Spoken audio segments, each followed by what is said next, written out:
For years the figure had haunted him, its presence a shadow on the fringes of his nights. It was always the same, its appearance unmistakably male, but unsettlingly perfect, as if something human had been twisted into an uncanny form. At first it would appear only in dreams, faceless and formless, lingering just out of reach, but over time it began to manifest more vividly, lingering even after he awoke, standing still in the corners of his room. The first time he saw it clearly, he had been in his 20s. He woke suddenly, the familiar weight of the entity pressing on his chest. There at the foot of his bed stood the figure, tall, pale, and unsettlingly composed. It was male, or at least it appeared that way, though there was something too symmetrical about its features. Its face was smooth, the skin almost translucent, giving it an ethereal glow under the dim light of the moon. Its eyes were dark, bottomless pools that seemed to absorb the light, staring at him with an intensity that chilled him to his core. It didn't move, it didn't speak, it simply watched, its presence heavy with a silence that felt thick, almost oppressive. You could never predict when it would appear. Sometimes months would pass without incident, and he would convince himself it had been a trick of his mind, the result of stress or lack of sleep. But then, without warning, it would return, always in the stillest hours of the night, when the house was eerily quiet and the air felt unnaturally cold. The figure's male form remained consistent throughout the years, though it never seemed to age. Its features stayed as they had always been, unnervingly flawless, like the face of a mannequin, lacking any hint of emotion. There was something distinctly wrong about it, as if its perfection itself was a mask hiding something more sinister beneath. He couldn't shake the feeling that it was there for a reason, though what that reason might be remained a mystery. At first he told himself it was just a recurring nightmare, a figment of his imagination, but as time went on, the lines between dream and reality began to blur.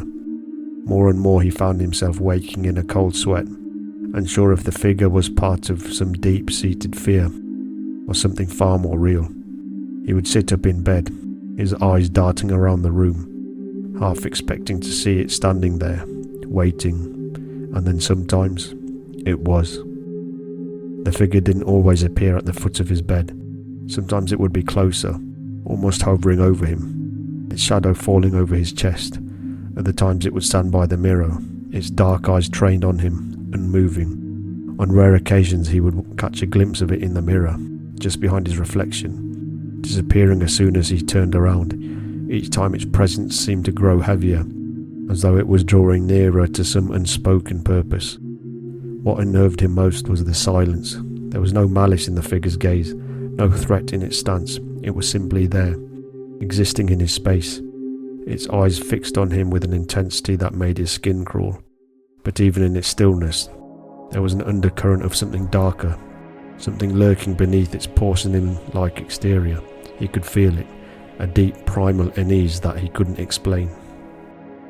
He tried to ignore it, to push it from his mind, but the more he tried, the stronger its presence became. He couldn't shake the feeling that it was watching over him, waiting for something. But what? It never spoke, never made any move toward him, and yet it seemed to be growing closer with each passing year. He visits more frequently, its presence more tangible. There were nights when he would sit awake waiting for it to appear, his heart racing as the hours crept by, and on those nights the room would grow colder, the shadows longer, and the silence heavier. He would lie there, paralysed by the thought of what might happen if the figure finally reached out to him, finally broke its long, unnerving silence. But it never did. It simply stood there, an eerie, malevolent calm radiating from its too perfect form, as if it knew something he didn't, as if it was biding its time. And every time it disappeared, with the first light of dawn, he was left with the same gnawing question. Why him? What had he done to deserve this haunting presence? Or worse, what had the figure seen in him to make it return again and again? The answers were always just out of reach, hidden behind the figure's impenetrable gaze. And no matter how many nights passed without it appearing, he knew deep down that it would return, and it always did. The entity seemed to become more deliberate with each appearance, as if it were learning, or perhaps refining its performance. Sometimes it would tilt its head slightly to the side as though considering him, its expressionless face still somehow giving off an air of superiority. Other times it would strike in a natural pose, shoulders squared, chest lifted in a posture that almost mocked human confidence, as though it wanted him to admire it or to fear it. There was something disturbingly self-assured in the way it presented itself, a sense that it believed itself to be not just human, but better, purer, more refined. Yet in these moments he couldn't shake the feeling that it wasn't entirely sure of itself. The poses, the shifts in stance, sometimes felt too deliberate, as if they were trying to convey something it didn't quite understand. Was it narcissism? A creature enamored with its own distorted reflection of humanity? Or was it simply trying to communicate, to relate to him in the only way it knew how, through its unsettling mimicry? The entity's attempts at appearing human were unnervingly precisely because they were so close to familiar, but just off enough to feel wrong. Its movements were slow and deliberate, like someone trying to imitate a person without fully grasping what made the human form natural. Every time it struck a pose, there was a lingering sense that it was testing something, like a performer waiting for feedback, trying to see if it had gotten it right this time. Occasionally it would hold a pose for what felt like hours, standing motionless in the moonlight, its eyes fixed on him, as if waiting for some acknowledgement, some confirmation that it had succeeded in its unsettling display of humanity. And during those moments he would feel the creeping sensation that it was watching him, just as much as he was watching it, studying his reactions, trying to understand him, perhaps even trying to become him. But something about it always failed. Despite its strange beauty, its almost graceful movements, there was a hollowness, a lack of something vital. It was like a hollow shell trying to wear the skin of humanity, but never fully grasping the soul within. Whether this was intentional or an effort at connection, he did not know. All he knew was that every time it appeared, with its lifeless eyes and too perfect form, it left him feeling both disarmed and deeply, unshakably afraid. There was no escaping the sensation that this thing, whatever it was, wasn't just observing him, but learning from him, and that one day it might perfect the act, and what would happen when it did? The real problem wasn't just the appearance of the entity itself, but the strange and unsettling consequences that sometimes followed its visitations. The man had noticed a peculiar pattern. Most days after the entity appeared, nothing would happen. His life would continue as it always had, unchanged, as though the encounter had been nothing more than a bizarre dream. But every now and then things would shift. It was subtle at first, a string of bad luck, a sense of being watched, or strange fleeting accidents. Over time though, these events became more intense, almost as though the entity had planted some dark seed of chaos inside him. One day not long after the entity's visits, he found himself in the middle of a riot, a sudden outburst of violence between two groups, people clashing in the streets, hurling insults and fists. It wasn't aimed at him, but he felt oddly connected to the chaos, like the storm had gathered around him, like his mere presence had somehow summoned it.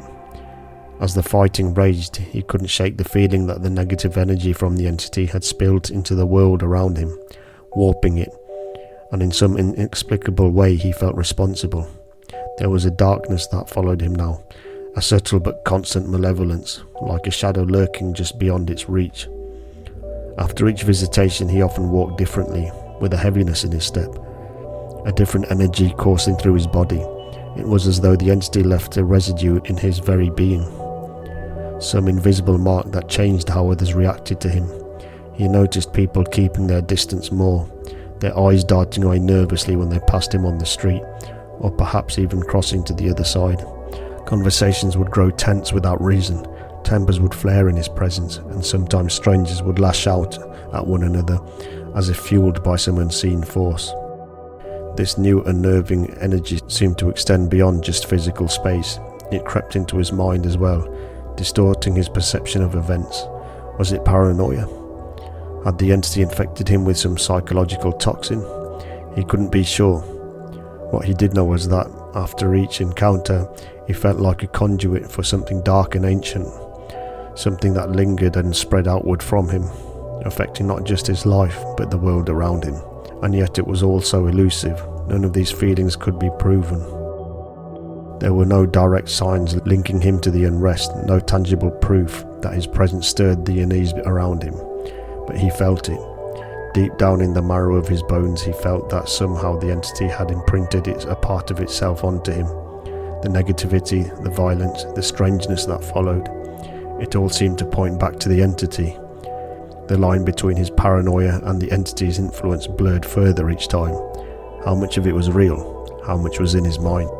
What unnerved him the most was the creeping suspicion that each visitation took a little more of him, left him a little more unmoored, his sense of self slowly eroding with each silent encounter. One night after the entity's visit, he found himself in a heated argument with a close friend, something that had never happened before. It wasn't just a disagreement, it was an explosion of emotion, anger flaring up from nowhere. He hadn't been feeling upset or anxious beforehand. There was no underlying tension in their relationship, no unspoken issue waiting to surface. But in that moment he had lashed out, his words sharp and cutting. The anger in his voice shocked even him. Immediately after, he felt the weight of guilt pressing down on him. Why had he acted that way? Why had such rage come out of nowhere? His friend was left confused, hurt, unable to understand what had just happened. In the aftermath, he couldn't help but wonder if the entity had something to do with it. Had its presence triggered something inside of him? Something he wasn't aware of? Or was he simply using it as an excuse?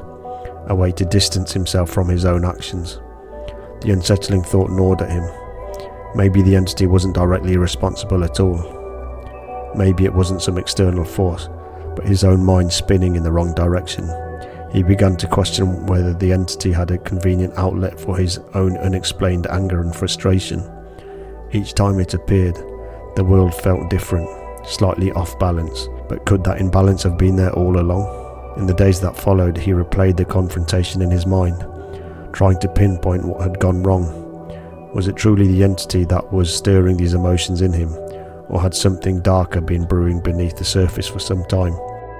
It frightened him to consider that he might have been carrying this volatility all along, that the entity wasn't creating this aggression, but merely amplifying it. The more he thought about it, the harder it became to distinguish between the entity's influence and his own responsibility. The line between the two blurred, leaving him trapped in a cycle of self-doubt. Each time he blamed the entity, he felt a pang of unease, wondering if he was just avoiding the truth, that the darkness might be his own creation, and not something thrust upon him by the strange figure that haunted his nights.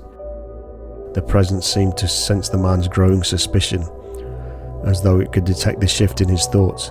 In response, it began to change, sometimes subtly, other times dramatically. One night, the familiar figure that had once appeared began to morph, its shape fluid, taking on an elegance that unsettled him in a new way. Its movements were graceful, almost too perfect, as if it was trying to project an image of serenity that didn't quite match the unease it stirred in him. At other times, the visitor would change its form completely, becoming androgynous, shifting gender, or even dissolving into something abstract, barely resembling anything human at all. This transformation left the man wondering if he was encountering multiple beings, or if the shapeshifter was merely trying on different disguises, as if experimenting with what form might be the most effective in engaging with him. He was attempting to appear more familiar, more human. Was he trying to gain his trust? Or was this some tactic to obscure its true nature? The way it morphed between different appearances gave the sense that it was not bound to any singular identity. It could have been trying to adapt, attempting to soothe the man's growing doubts by presenting itself as something more benign. Or perhaps it was simply testing him, manipulating his perception to see how much confusion and fear it could evoke. These changes made it difficult for the man to understand what he was truly dealing with. Was this presence an invader from some ethereal realm, trying to disguise itself, or was it a figment of his own fractured mind? The fact that it could shift so easily made him wonder whether its intentions were as fluid as its appearance. Was this a calculated manipulation, or was it learning from him, moulding itself based on his reaction? Each new appearance left him questioning whether this being, whatever it was trying to deceive him, or if it was simply attempting to make itself more relatable, more acceptable to his human understanding. Yet with every shift in form, something about it remained alien, leaving the man trapped between intrigue and dread, unable to shake the feeling that the changing form might hide something far darker underneath. The presence seemed to grow more unpredictable with time, as if testing the limits of the man's perception. Occasionally it appeared capable of assuming multiple forms at once. These moments were particularly disorienting. The man would find himself surrounded by different shapes, faces and figures, each one slightly out of sync with the others. He would question if these encounters were real or simply dreams. The strangeness of these moments made it tempting for him to discuss them as nightmares, fragments of his subconscious mind projecting something unexplainable, but he wasn't always sure. At times the encounters were so vivid that they seemed to surpass the realms of dreams, becoming something far more immersive. Sometimes when the visitor fragmented into its many forms, the man felt he was no longer just an observer. In certain moments, the forms seemed to wrap around him, almost pulling him into their essence. It felt as though his consciousness would slip from his own body and merge with the shifting figures around him. In these strange instances, it was as if he became one of them, his own identity dissolving as he was swallowed up by their presence, inhabiting a new shell. The sensation of leaving his body and finding a new form was deeply unsettling, yet oddly familiar, as if he had done it before without realizing. The boundaries between his own self and the entities felt blurred during these episodes. He couldn't tell whether he was losing his grip on reality or experiencing something more profound, something that defied the natural laws he understood. When he awoke from these episodes, if they were dreams, he was left with an unsettling lack of clarity. Sometimes he couldn't even remember the details of the encounters, only vague impressions of the forms that had surrounded him. Other times the visions were as sharp as waking life, and the sensation of leaving his body lingered with him after the experience had ended. It was difficult to know where his mind had ended, and the presence of the entity began. This melding of forms, the seamless transition from himself to others, it left him wondering if the being was somehow merging with him on a deeper level, or if he was unknowingly surrendering himself to it, one piece at a time. Sometimes the man would find himself absorbed into one of the forms. He would feel an overwhelming sense of oppression. The sensation was not just emotional but physical, a crushing weight that had pressed down on him from all directions. It was as though the entity, or the form he had taken on, carried the weight of something ancient and suffocating. In these moments he could hardly breathe, his chest constricting as if an invisible force was squeezing the life out of him. His limbs would grow heavy, as if shackled by unseen chains, and he felt rooted to the ground, unable to move under the crushing pressure. The oppression felt so real that it blurred the line between his body and the form he had inhabited. It was as though the burden of the entity's existence, whatever it was, became his own, dragging him into the dark and stifling abyss. In these moments the air felt thick, heavy with a presence that was beyond his comprehension, and the sense of being trapped within his oppressive form left him terrified. He wanted to break free, to snap back into his own body, but the weight seemed to anchor him in place, as though the form he had taken on was trying to consume him. The oppressive force wasn't just a feeling of heaviness, it carried with it a deep, gnawing despair, as though he was absorbing the accumulated weight of all the malevolent energy the entity had ever encountered. It was an inescapable flood of darkness, one that seemed to reach deep into his mind and soul, threatening to overwhelm him with its power. Every breath became a struggle, and the more he tried to fight it, the more it seemed to tighten its grip. Afterward, when the experience would pass, he would be left shaken and drained, his body still feeling the ghostly echo of that weight long after the form had dissipated. He couldn't shake the fear that one day he might not return from such an encounter, that the form would fully absorb him, leaving him trapped, crushed under its mysterious burden forever. These oppressive experiences left him questioning more than ever. Was this entity toying with him, testing his limits, or was it something much darker, attempting to erase him entirely? Sometimes the entity would manifest itself in a hyper-masculine form, towering and overbearing, radiating an aura of raw power. Every time this version appeared, the man couldn't help but feel a visceral sense of intimidation. The entity's presence was suffocating, like a dark shadow that loomed over him, and though it said nothing, its silent domination was enough to provoke a response. It was as though the man could feel the entity's superiority seeping into his bones, triggering a primal rage deep within him. He wanted to fight back, to reject the entity's power over him, but the intensity of the feelings confused him. At first he would feel a surge of blind hatred, as though all his emotions had been amplified by the presence. His muscles would tense, and his mind would flood with thoughts of rebellion. He wanted to lash out, to overpower this force that made him feel so small. It was as if the entity knew exactly how to provoke him, pushing him to the edge of his sanity. The more he resisted, the more the rage became, building up like a storm inside him. The hatred was all-consuming, a fire that blazed uncontrollably within him, burning his reason and leaving only raw aggression. But just when he thought he might explode, the rage would vanish, leaving him feeling drained and exposed. The fire in his chest would cool, and in its place he would find himself cowering, small and powerless. It was as if the entity had stripped him down to nothing, forcing him to confront the fragility that lay beneath his anger. He would feel as though he had been reduced to a shell of a man, feeble and terrified. Retreating inward in the face of the entity's dominance, his body would slouch, shoulders hunched, and his mind would race with thoughts of defeat, as if the entity had not just intimidated him, but conquered him on a psychological level. He began to question whether this transformation from seething rage to helpless cowering was his own doing or a manipulation of the entity. The shift was far too abrupt, too unnatural, as though the presence had a direct line to his deepest insecurities. In those moments the entity seemed to strip away all his defences, exposing the weakness he had tried to hide, making him feel unworthy and small. Was it playing with him? Or was it some kind of reflection of his inner turmoil, his subconscious battling against itself, with the entity serving as the catalyst? The man could never quite tell.